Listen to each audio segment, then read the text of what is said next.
Price the lord. നസ്രേനായ യേശു ക്രിസ്തുവിൻ അധികാരമുള്ള നാമം ഇന്ന് പകലിലും മഹത്വപ്പെടുമാറാകട്ടെ. പ്രാർത്ഥിക്കാം. ഞങ്ങളുടെ ഏറ്റവും വാഴ്ത്തപ്പെട്ട സ്വർഗസ്ഥ പിതാവേ, അനുഗ്രഹിക്കപ്പെട്ട പകലിലും തിരുവചനം വായിച്ച് തിരുസന്നിധിയോടടുത്ത് വരുന്നു. ഈ പ്രവചനത്തിന്റെ വാക്കുകളെ വായിച്ചു കേൾപ്പിക്കുന്നവനും കേൾക്കുന്നവരും ഇതിൽ എഴുതിയിരിക്കുന്നത് പ്രമാണിക്കുന്നവരും ഭാഗ്യവാന്മാർ എന്ന തിരുവഴുത്തിൻ പ്രകാരം ഇന്ന് ഈ ശുശ്രൂഷ അനുഭവിക്കുന്ന എല്ലാ സഹോദരങ്ങളെയും പിതാവിന്റെയും പുത്രന്റെയും പരിശുദ്ധാത്മാവിന്റെയും നാമത്തിൽ അടിയൻ അനുഗ്രഹിച്ച് പ്രാർത്ഥിക്കുന്നു. ആയുസന്ധ്യത്തോളം വിശ്വസ്തയോടെ നിലകൊള്ളുവാൻ നസ്രേനായ യേശു ക്രിസ്തുവിൽ കൂടി ഞങ്ങൾക്ക് ലഭിച്ച ആ നിത്യത അവകാശമാക്കി തീർക്കുവോളം അവിടുത്തെ കൃപയിൽ തങ്കത്തിരിച്ചിറകിൻ മറവിൽ മറയ്ക്കണമെന്ന് പ്രാർത്ഥിക്കുന്നു. പ്രാർത്ഥന കേട്ട കൃപകൾക്കായി നന്ദി പിതാവേ. സകലതും നസ്രേനായ യേശു ക്രിസ്തുവിൻ നാമത്തിൽ തന്നെ. ആമേൻ, ആമേൻ, ആമേൻ. നാം കഴിഞ്ഞ പകലിൽ വിശുദ്ധ യോഹന്നാൻ എഴുതിയ സുവിശേഷം 4-ാം അധ്യായം 27 മുതൽ 54 വരെയുള്ള തിരുവെഴുത്തുകളെ വായിച്ച് കർത്താവിനെ മഹത്വപ്പെടുത്തി. ഇന്ന് പകലിൽ വിശുദ്ധ യോഹന്നാൻ എഴുതിയ സുവിശേഷം 5-ാം അധ്യായം 1 മുതൽ 18 വരെയുള്ള തിരുവെഴുത്തുകൾ വായിച്ച് കർത്താവിനെ മഹത്വപ്പെടുത്താം. ഇത് gospel according to John chapter 5 verses 1 to 18. അതിന്റെ ശേഷം യഹൂദന്മാരുടെ ഒരു ഉത്സവം ഉണ്ടായിട്ട് യേശു യെരുശലേമിലേക്ക് പോയി.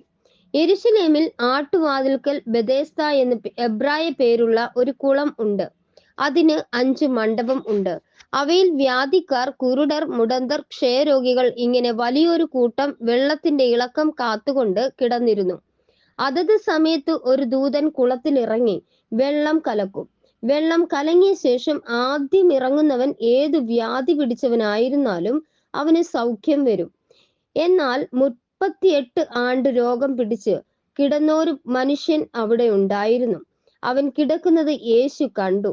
ഇങ്ങനെ ഏറിയ കാലമായിരിക്കുന്നു എന്നറിഞ്ഞ്, നിനക്ക് സൗഖ്യമാകുവാൻ മനസ്സുണ്ടോ എന്ന് അവനോട് ചോദിച്ചു. രോഗി അവനോട്, യജമാനനെ, വെള്ളം കലങ്ങുമ്പോൾ എന്നെ കുളത്തിലാക്കുവാൻ എനിക്ക് ആരുമില്ല. ഞാൻ തന്നെ ചെല്ലുമ്പോൾ മറ്റൊരുത്തൻ എനിക്ക് മുൻപായി ഇറങ്ങുന്നു എന്നുത്തരം പറഞ്ഞു. യേശു അവനോട്, എഴുന്നേറ്റ് നിന്റെ കിടക്കയെടുത്ത് നടക്ക എന്ന് പറഞ്ഞു. ഉടനെ ആ മനുഷ്യൻ സൗഖ്യമായി കിടക്കയെടുത്ത് നടന്നു. എന്നാൽ അന്ന് ശബ്ബത്തായിരുന്നു. ആകയാൽ യഹൂദന്മാർ സൗഖ്യം പ്രാപിച്ചവനോട്, ഇന്ന് ശബ്ബത്താകുന്നു, കിടക്കയെടുക്കുന്നത് വിഹിതമല്ല എന്ന് പറഞ്ഞു. അവൻ അവരോട്, എന്നെ സൗഖ്യമാക്കിയവൻ കിടക്കയെടുത്ത് നടക്ക എന്ന് എന്നോട് പറഞ്ഞു എന്ന് ഉത്തരം പറഞ്ഞു. അവർ അവനോട്, കിടക്കയെടുത്ത് നടക്ക എന്ന് നിന്നോട് പറഞ്ഞ മനുഷ്യൻ ആർ എന്ന് ചോദിച്ചു.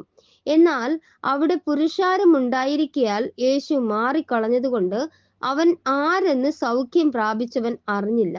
അനന്തരം യേശു അവനെ ദേവാലയത്തിൽ വെച്ച് കണ്ട് അവനോട്, നോക്കൂ, നിനക്കും സൗഖ്യമായല്ലോ.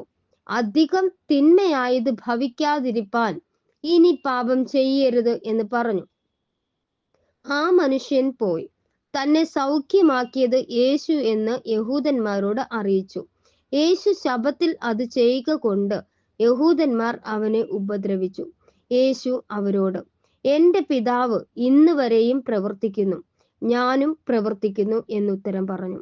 അങ്ങനെ അവൻ ശബ്ബത്തിനെ ലംഘിച്ചത് കൊണ്ട് മാത്രമല്ല, ദൈവം സ്വന്തം പിതാവ് എന്ന് പറഞ്ഞ് തന്നെത്താൻ ദൈവത്തോട് സമമാക്കിയത് കൊണ്ടും യഹൂദന്മാർ അവനെ കൊല്ലുവാൻ അധികമായി ശ്രമിച്ചു പോന്നു. ആമേൻ, ആമേൻ, ആമേൻ.